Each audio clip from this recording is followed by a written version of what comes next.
өте нәзік болған тақырып. Бірінші орында әр нәрсенің өзінің бір кезеңі, өзінің бір қызықшылығы болмай ма? Мысалы, балалық шақта ойын қызық дегендей, ер жетіп, бой жеткеннен кейін отбасы құрып, бір қандай да бір өмірде бір сондай бір кезеңге тап болатын уақыт ол. Адам баласы қоғамда болғаннан кейін жалғыз өз өмір сұрамайды. Алла тағала барлығымызды жұп-жұбыңмен жараттым дегеннен кейін өзінің тиеселі жұбын тауып, адалынан отбасын құрып, ұрпақ сүйіп, оны тәрбиелеп, сол өмірінің үлкен бір уақытын осындай бір маңызды жұмыстармен өткізгені қандай бір нұр үстіне нұр жұмыстар. Отбасының біріншіден осы адам өміріндегі орны және шариғаттағы орны бір нүкте ретінде айтып кететін нәрсеміз, адамның өмірінде отбасы деген нәрсе бұл сіздің жүрегіңіздің бір жылулығын алатын, энергияңызды алатын, сол жерден қуат алатын, нәр алатын бір орталық, сіздің бір жан дүниеңіздің рахат жері болуы міндет. Ал енді жанұя мәселесі шариғатымызда келетін болсақ, отбасын пайғамбарымыз саллаллаху алейхи уассалам соншалықты жоғары тұтқандығы, пайғамбарымыз саллаллаху алейхи уассалам бүкіл ауыртпашылығында да, қызықшылығында да, барлық нәрседе жанұясынан сүю іздейтін. Пайғамбарымыз саллаллаху алейхи уассалам мысалы ең алғашқы пайғамбарлық келген кезінде де Хадиша анамызбенен жанында отырғандығы, тіпті дүниеден өтіп бара жатқанда да Айша анамыз, ол кісінің сол Айша анамыздың үйінде жан тапсырып, сол жерден шықпай қайта-қайта сол кісінің жанында, өзінің күйеу баласының жанында, яғни жақсы көретін адамдардың жанында болғандығы сіз бен бізге тарихтан мәлім. Қорытып айтқым келетіні, жанұя деген нәрсе бұл көп адамдар мүмкін ұғына алмайды, орнын біле алмайды. Әйтсе де айтып кететін нәрсе бұл сіздің сыртта қаншалықты қызық, қаншалықты әдем болғанмен айналып келіп отбасына деген бір махаббатыңыз, жылуыңыз табылатын, сол бір соншалықты бір бақыт ордасы болуы міндет. Ал енді сондайға отбасын айналдыру, немесе сондай дәрежеге алып бару, енді бұл сол отбасының әрбір мүшесінің міндеті болып саналады екен. Шынымен ақ мүмкін қазіргі батыстан келіп жатқан сондай үлгілерде бар шығар. Кейбіреулер яғни өз бетіңменен жүр, жасың 18-ге келгеннен кейін ата-ананың жанынан көшіп кет. Мүмкін сол бір тәрбиелер кейбір азаматтарымызды өз-өзін андай орыс тілінде самостоятельно дейді ғой, өз-өзін жеке басын алып жүруді, жеке басының қадірін білуді, жауапкершілікті сезінуді үйрететін шығар, бір қандай да бір орныменен. Мүмкін сол батыстың осындай бір үлгілері сол жанұя мәселесіне келгенде әркім өзімен өзі болсын, ата-ана баласына тек қана бір белгілі бір дәрежеде ғана әсер етеді, қалған дәреженің бәрінде балалар өзі таңдасын дегендей қатты әсірелеп жіберетіндері бар. Әйтсе де әр жердің өзінің, әр ұлттың өзінің дәмі бар, әр діннің, әр халықтың өзіндік бір реңі бар демекші. Біздің қазақ халқының осы адам өміріндегі тәрбиелеу, баланың тәрбие алу мектебі болып саналатын отбасы бұл негізгі нәрсе. Өйткені біздің қазақта сондай сөз бар, отбасын біз ұя деп те айтатынымыз содан, жан ұя деп. Сол үшін болса керек, жаңағы ұяда не көрсе, ұшқанда соны ілесін деген мақалды халқымыз қалып айтпаған, бекер айтпаған. Өйткені ұяда көресін демекші, осы отбасында көп адам, ата-аналар өзінің баласына тәрбиені дұрыс бере білуі. Сол жердегі алған ең алғашқы өмірге деген ой пікір, көзқарастары, әдеттері, жүріс-тұрыс, заңдылықтары, мінез құлқы бәрі отбасынан дамиды. Осы кездегі ең алғашқы кезде ата-ана осы ұл балаға, қыз балаға не береді? Соныменен бір қандай да бір өмірін сүретіндей болып әсере алатындығы ол рас нәрсе. Ол қазіргі заманда психологиямызда да осындай бір нүктелер айтылатындығы, адамның өзі мысалы бір белгілі бір уақыттары болады, кезеңдері. Сол баланың кішкентай бала кезінде ата-анаға қатты еліктеп өсетіндігі, содан қатты қолдау, жылу іздейтіндігі қатты айтылады психологияда. Ал енді отбасының мәселесінде де міндетті ата-ана ол баласына жылу беруі, оған уақыт бөлу, оған күш-қуат бөлу міндет болып саналатындығы біздің шариғатымызда әуел бастан айтылып кетілген. Құрметті бауырлар, мал табамын деп, дүние табамын деп бала шағаңды біреуге баққызып тастап кетпе. Өйткені ең алғашқы тәрбие мектебі, ең алғашқы баланың тәрбие алатыны ол сіз болыңыз. Сіз өміріңізде көргеніңізді, өміріңізден түйген нәрселеріңізді, жақсылықтарыңыздың бәрін сол балаңызға ашатын адам сізсіз. Ал енді ол жақсылықтың бәрін біреуден алсын деу, ол былай айтқанда өзіне де өзінің баласына да жаны ашыма болып саналады. Осы бір нүктені сізбен біз бір дұрыс бағалай білсек екен дегім келеді. Әкенің орны туралы халқымызда да дінде де айтылған орындар бар. Бірінші орында халқымыз әке асқар деп айтады, оның орнын. Ол енді үлкен мектеп. Екінші нәрсе, кейде әкенің қадірі жездеде ақ деп айтады. Енді осы бір қарасаңыз соншалықты жоғары баға беру, екінші қарасаңыз бір көз қараста сондай төмен баға беру, бұл қандай нүкте екендігі. Шариғатымыздың өзі мысалы бірінші орында анаңа қатты қара деген бірнеше пайғамбарымыздың өсиетінен кейін барып қана әкеңе деген сөздерді көп адамдар осы мағынада түсінеді. Әйтсе де бұл әкенің орнын, ер кісінің жанұядағы орнын бір сөздерменен жинақтап айтқым келетіндігі. Біріншіден әкенің рөлін алайықшы. Әке жанұядағы рөлі. Соны біздің қазіргі осы ер азаматтарымыз орындай алып жүр ма, орындай алып жүрген жоқ па, енді ол өзі бағасын білер деп ойлаймын. Біріншіден, ер азамат шариғатымызда біз неке молда болғаннан кейін неке қиямыз, неке қиып жатқан кезінде бірден жастарға айтамыз: құрметті бауырлар, жанұя деген бұл бір мемлекет. Бір мемлекетте бір ғана басшы болады, екі басшы болмайды.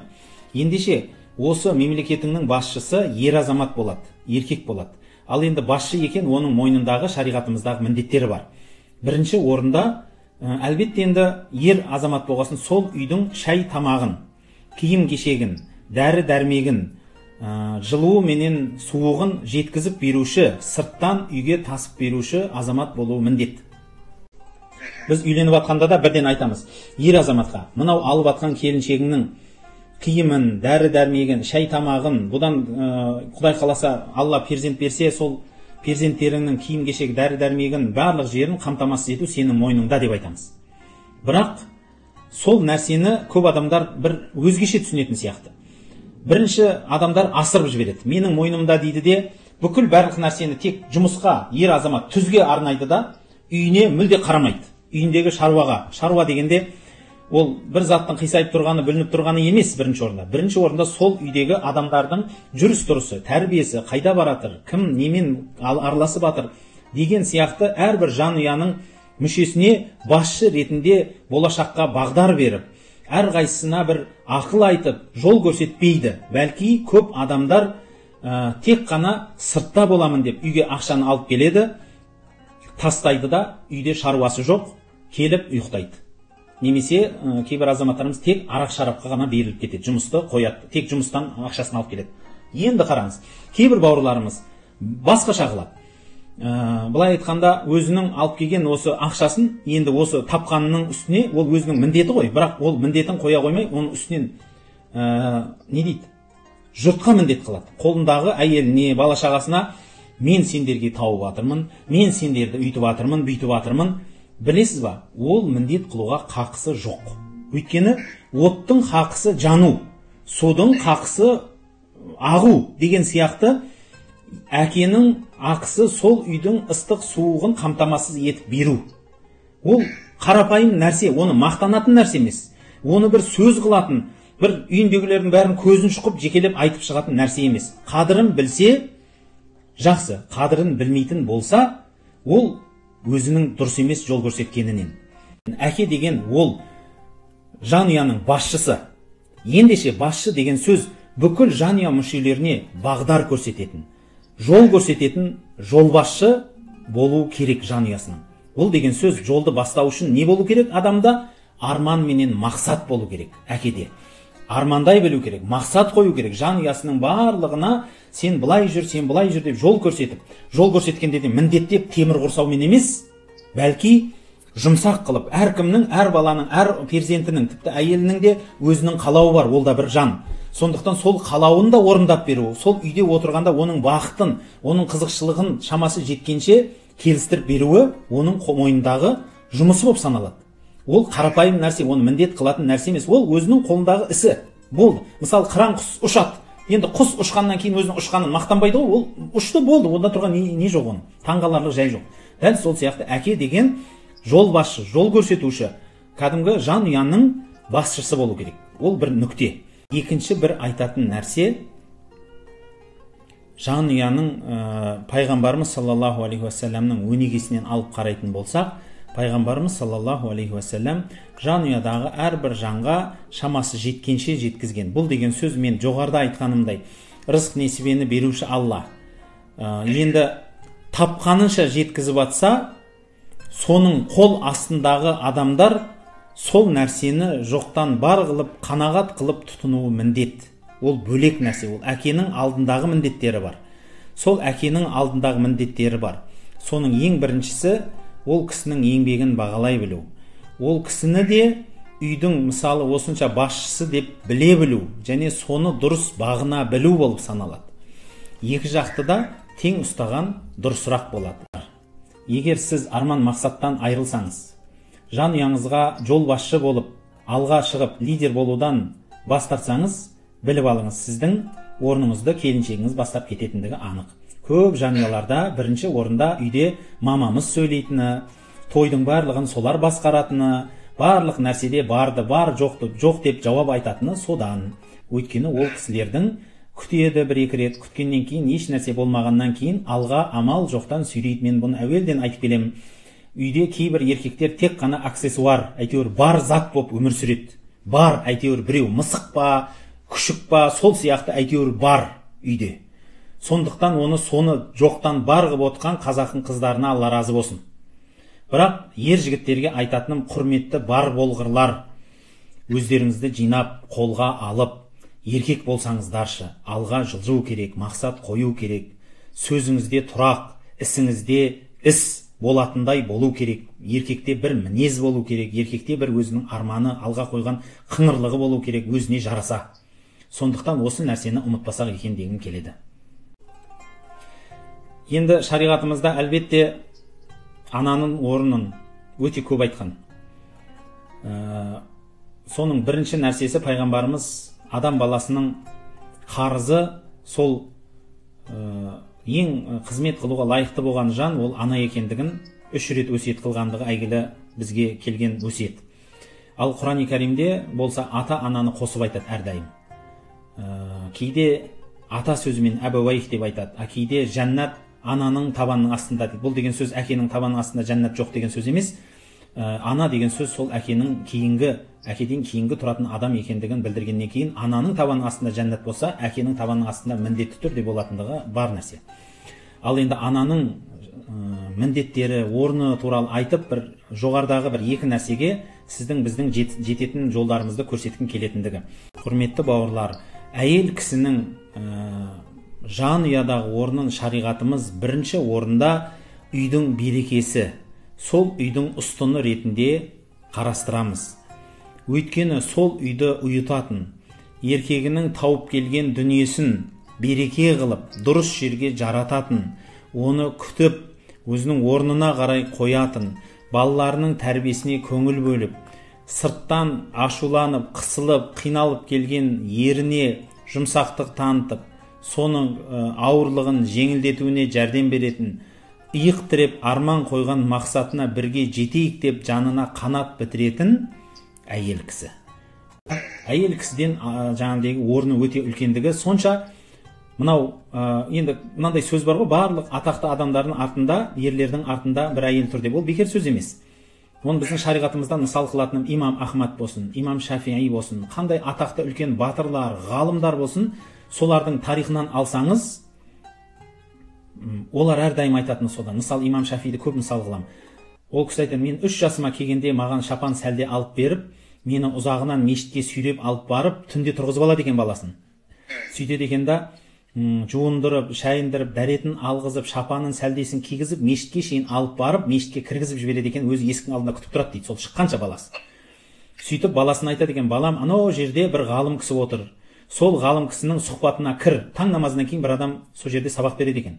3 жасар бала бірақ қандай сабақ алады дейсіз, Сонда айтқандығы, балам, білімінен бұрын әдебін ал дейді екен. Сонда сол бала, 3 жасар бала өзі тек қана көшіруді білетін адам өзі. Ондай бір білім, үлкен ғылым білімді ойланып жететін, ондай бір қатты бір тұрақты ол кісіде бір не жоқ қой әлі бала. Сондықтан бұл жерде тек қана көшіреді. А көшіру дегені жүріс тұрысты көшіреді. Соны ғалымдардың мінезін көшіруді үйретуді, батырлардың батырлығын үйретуге себепкер болған сол әйел. Көп адамдар ойлайды, қазіргі кезде мынау батыстың бір үлгілерінен кейбір адамдар әйел деген өз бетімен өзі жүру керек, өз-өзін толтыру керек деген сөз бар. Ол сөзде ақиқат жоқ емес, бар нәрсе. Иә, әйел кісі өзін өзі қарау керек, өзін өзі тастап қоюға болмайды.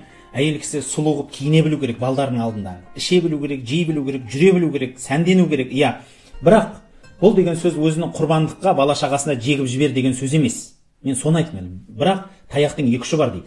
Менмендікке барып, баласын қалай болса солай жіберіп, менің бақытым ғана деп өзінің бақытын баласынан жоғары қойғанын аналарымыз да жетеді. Бұл да дұрыс емес. Бұл асыра сілтеу. Бірақ құрбандыққа жегіп жібермеңіз деген келеді өзіңізді. Өзінің орнына қоя беріңіз. Сіз өзіңізге қарамасаңыз, әйел кісі өзіне қарамаса, балалары әйелді, жаңа өзінің анасын бәрібір қадірлейді, бірақ көзінің алдында анасы сондай бір түрлі кейіпте, сондай бір кейіппенен қалып кетеді. Батыстағы қисық үлгінің бір тұсы, бұл жердегі біздің шариғатымызға келмейтін бір тұсы, әйел кісіні еркекпен тең көруі. Әйел кісіні жанұя мәселесінде әйел кісіні жаңағыдегі өзің білерлікке алып баруы. Бұл қате нәрсе. Әйел кісі өзінің шариғатта бақытын еркегінің қызметінен табу керек. Өзінің күйеуінің қызметінен табу керек. Өзінің бүкіл арманын, бүкіл жақсылық несін өзі шамасын жеткенше реттеп, бірақ сол бүкіл қызықшылығын, бақытының бәрін ұлының, қызының тәрбиесінен, соның жемісінен көру керек. Бұлай айтқанда әйел кісі диқан сияқты, диқаншы. Диқаншы не істейді? Бүкіл өнерін, бүкіл махаббатын, еңбегін жерге салады. Бүкіл сол жерден шығып көктеп шыққан неше түрлі мейуалар, неше түрлі жемістерден содан бақыт алады.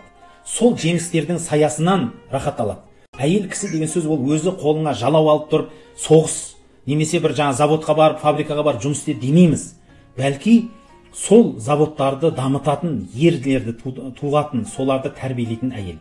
Батыр қылып, ұлдарды тәрбиелейтін, ғалым қылып қыздарды тәрбиелейтін, қызметінің барлығын реттейтін нағыз үлкен мектеп, диқаншы сол әйел кісі. Солардың бәрін өсіретін, өндіретін, солардың қызықшылығынан бақыт табатын, солардан рахат алатын болу керек. Түсінесіз ба?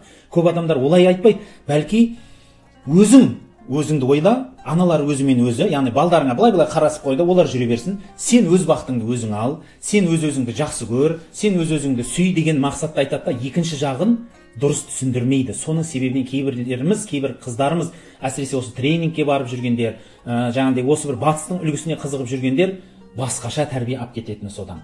Біліңіздер, әйел кісінің бақыты күйеуінің қызметінде, соның ырзалығынан Алланың ырзалығын тап, соның ішінен. Ал енді бақыты менен қуанышы, қызығы сол ұл қызының тәрбиесін, соларды өсіріп, өндіріп, соларды реттетіп отырған соның ісінен алатындығы. Соны орнын білсе екен дегім келеді.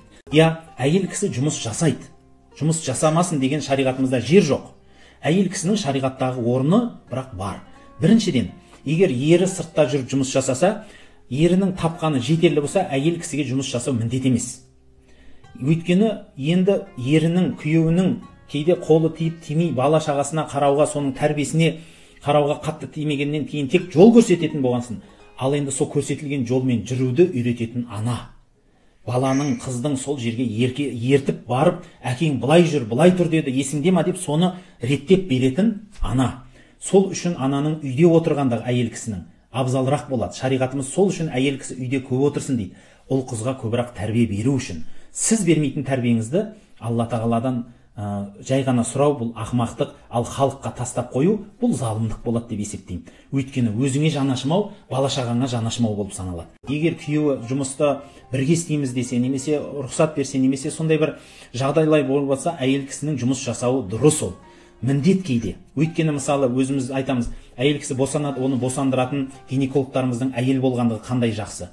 Тіс дәрігерлеріміз болсын, мұғалімдердің сол мейірімі көп талап етілетін, майда жұмыс көп талап етілетін жерлерде әйел кісінің болғандығы қандай керемет. Өйткені әйел кісі майда жұмысқа сабырлау болады, көп жерде жұмсақтау болады халықпен жұмыс үстінде.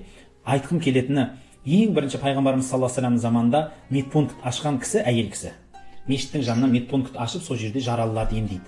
солардың әйел кісі соғысқа қатысып, тіпті пайғамбарымызбен бірге барып, сол жерде жаралыларды жарасын таңып, оқ дәрілерін жеткізіп, шай тамағына реттеп беріп, жәрдем беріп жатқанда әйел кісі сол жеңістердің барлығында тек ерлер істеді деп айту, бұл ол тарихты білмеу болып саналады. Ал енді тағы бір нәрсе, әйел кісінің орны, мысалы пайғамбарымыз саллаллаху алейхи вассаламның қуат алуы, Хадиша анамыздың, немесе басқа орындары өте көп. Сол үшін айтатыным, құрметті аналар, өзіңіздің бағаңызды біле білсеңіз екен, ұлдарыңызға, қыздарыңызға көрсете білсеңіз екен, жолдасыңыздың жанында қызмет қылу арқылы соны көтере білсеңіз екен. Иә, мынандай бір дүние бар. Мүмкін кейбір қыздарымызға бір қолынан көп жұмыс келмейтін, жол көрсетуді талап ететін кейбір сондай ауыр, мінезі де ауыр, қимылдауы да ауыр болған азаматтар келіп қалар. Бірақ бұл сынақ үшін келген нәрсе.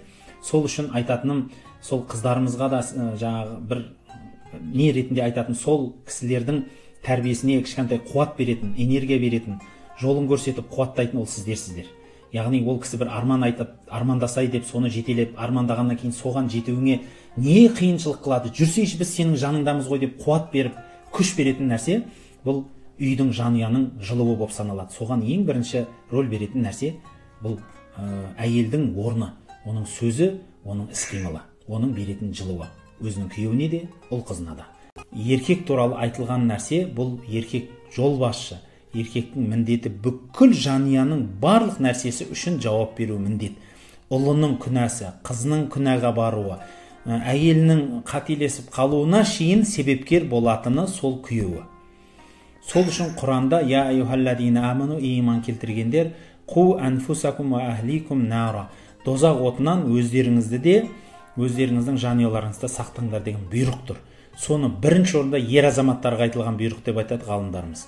Сондықтан ер азамат өзінің жанұясын оттан қорғау, дозақтан қорғау, жол көрсете білуі, бүкіл ащы тұщыны ауыртпашылықты мойнына алып, содан ешқандай қорқақтық жасамай, ешқандай кері қадам жасамай, ыстық суыққа төзе білуі, бұл ер азаматтың міндеті. Құрметті жас семьялар, жас жанұя құрушылар, сіздерге айтатын бірнеше осы пайғамбарымыздың өмірінен, қазіргі кездегі психологиядағы, қазақтағы үлкендердің, әулиелердің айтқан сол бір сөздерінен бірнеше жинақ нүктелерді айтып кеткім келетіндігі.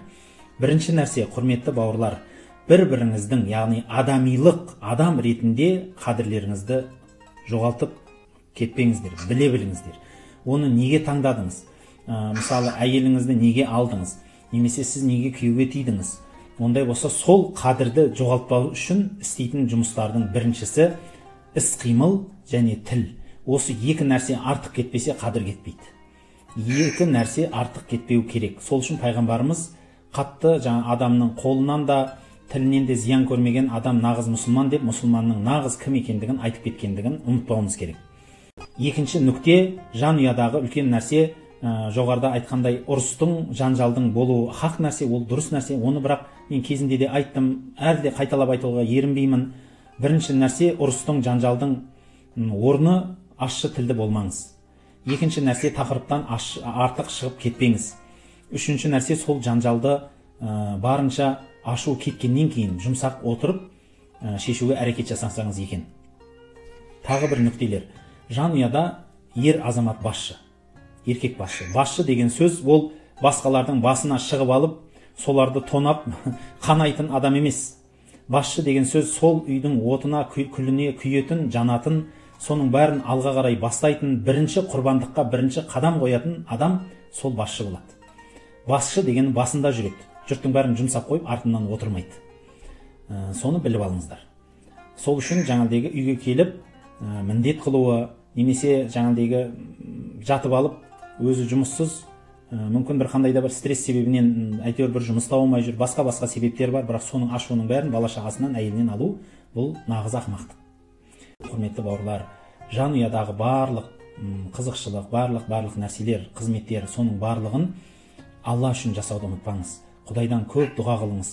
Барлық намаздарыңызда, барлық нәрселеріңізде өзіңіздің жан жарыңыздың сыртынан, бала шағаңыздың сыртынан дұға қылуыңыз, олардың кешірімін сұрауыңыз, оларды Аллахым сондай керемет түр бердің, керемет қылып жараттың, енді мінезін де сондай керемет қылғайсың деп көп дұға қылуды ұмытпаңыз. Сіздің сыртынан жасалған дұғаларыңыз қабыл болады иншалла. Әсіресе ата-ананың баласына деген жасаған дұғалар тоқтаусыз қабыл болатындығы. Сол үшін айтатыным, құрметті ата-аналар, ұл қыздарыңызға кішкентай кезінен тоқтамай көп тілеуін тілеп дұға қылып қойыңыз. Мінезін, достарын, бәрін тілеп алыңыз. Және жан жарыңызға, жолдастарыңызға да істеріне береке бер, жанына жақсы жолдас нәсіп ет деп көп дұғадан айырмаңыздар. Одан бөлек бір адам жанұяда бір қандай да бір арман қойса, мақсат қойса, соны қолдай біліңіз, соны түсіне біліңіз, соны алға қарай сүйрей біліңіз, сұрай біліңіз. Жанұяда әркім сөйлесе тыңдай біліңіз. Әркімге сөйлеуге рұқсат беру міндет болуы керек екен. Және соңғы бір айтатыным, жанұяменен бірге бір мезгілдері отыруды, жай бір шай басында отырудың өзінің бақыт деп, соның бақытын сезе білсеңіз екен.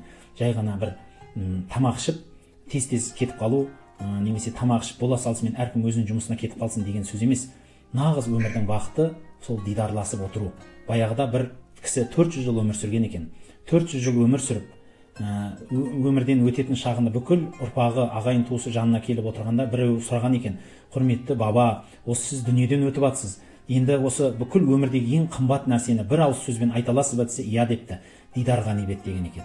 Дидар дегені бір-бірімізді дидарласу, көруіміз, ғанибет дегені олжа деген сөз. Бұл дүниеден алып кететін олжаң, бұл дидарласып, сіз біздесіп қалғандығымыз. Сондықтан бүгін барда ертең жоқпыз, бүгін ашта ертең тоқпыз. Құдай басымызға не берерін Құдай біледі. Сондықтан жанұямен бір отырып қалған сәттеріңіздің әрбір минутын, сағатын бақыт ала біліңіз. Сол жердегі бағалай біліңіз. Сол бір тыныштықты, сол бір рахатты, бірге отырған шайды, бірге отырған нанды, бір бөліскен жеген тамақты қандай бақыт екендігін соны сезе білсеңіз екен. Өйткені өмірде одан артық бақытты таба алмайсыз.